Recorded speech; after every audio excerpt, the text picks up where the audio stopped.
Hello all, welcome back to my channel Telangana రుచులు. మా ఈరోజు ఏంటి స్పెషల్? ఈరోజు సండే అండి. సండే స్పెషల్ వచ్చేసి మార్నింగ్ బ్రేక్ఫాస్ట్ పోహా దోశ. ఇదండి పోహా తీసుకున్నాను, అంటే అటుకులు 2 కప్పుల అటుకులు. సో ఇదండి 2 కప్పుల అటుకులు. వీటిని శుభ్రంగా కడుక్కుందాం, ఎందుకంటే ఇందులో కూడా మస్తు మురికి ఉంటుంది. ఇవి కడుక్కుందాం. సో ఇదండి కడుక్కోవాలి. చూసారా ఎంత మురికి వచ్చిందో. చాలామంది కడగరు, అలానే వేసి పెరిగేసి కలిపి పెడతారు, కానీ కడుక్కోవాలి ఇదండి. సో ఇప్పుడు ఇది వడగట్టుకుందాం. సో ఇదండి ఇందులో వేసేసుకున్నాం. సో ఇదండి 1 కప్పు కన్నా కొంచెం రవ్వ. సో ఇదండి కప్పు కన్నా సగం, కప్పులో సగం పెరుగు. ఇది సూజీ అనమాట. రవ్వ ఏంటంటే బొంబాయి రవ్వ, మనం ఉప్మా చేసుకుంటాం కదా అది. సో ఇదండి కొంచెం ఉప్పు. ఇప్పుడు ఇది వేయించాలి. ఇప్పుడు మొత్తం కలిపి ఒక 10 నిమిషాలు పక్కకు పెట్టుకుందాం. పక్కకు పెట్టుకొని తర్వాత మిక్సీకి వేసుకుందాం. ఈలోపు ఇదండి కొబ్బరి చట్నీ వేసుకోవాలి.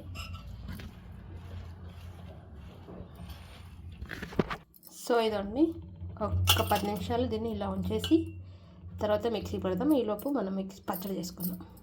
సో ఇదండి నానిపోయింది ఒక 10 నిమిషాలు. ఇప్పుడు దీన్ని మిక్సీలో వేసుకుందాం.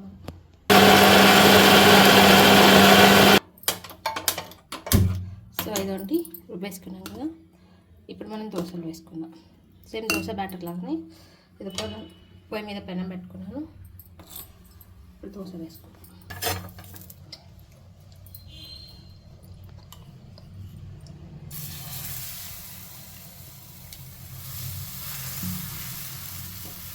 సో ఇదండి ఎక్కువ అనుకోకూడదు వెడల్పు, ఎందుకంటే అటుకులు కాబట్టి అతుక్కుపోతాయి.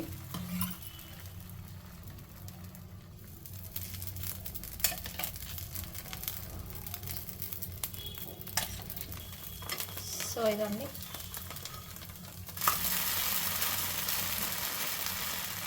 రెండు సైడ్లు కాల్చుకోవాలి.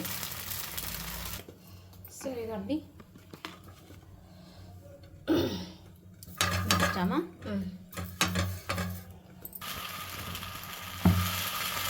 చిన్న వేసుకోండి, అంటే ఇట్లా దోశలాగా రావేది. జస్ట్ ప్యాన్ కేక్ సైజ్ ఎలా ఉంటుందో అలా వేసుకోండి, బాగుంటుంది. సో ఇదండి 2 సైడ్లు వేసేసి చిరాకు వస్తుంది. సో ఇదండి ఇలా ఈజీగానే వచ్చేస్తుంది, కానీ చూసుకొని పెట్టుకోవాలి. ఈ 2 సైడ్స్ కాలితేనే బాగుంటుంది టేస్ట్. 2 సైడ్స్ కాలాలి కూడా ఇది, ఎందుకంటే పోహా కదా అందుకు. సో ఇదండి మా బ్రేక్ఫాస్ట్ అయితే రెడీ అయిపోయింది అనమాట. దోశ విత్ కొబ్బరి చట్నీ, పోహా దోశ విత్ కొబ్బరి చట్నీ అనమాట. సో ఇదైతే ఇంతటితో నిండండి. సో హోప్ మీ అందరికీ వీడియో నచ్చింది అనుకుంటా. నచ్చితే మా ఛానల్ లైక్ చేయండి, షేర్ చేయండి అండ్ ఆల్సో సబ్స్క్రైబ్ చేయండి. Thank you for watching. Thank you.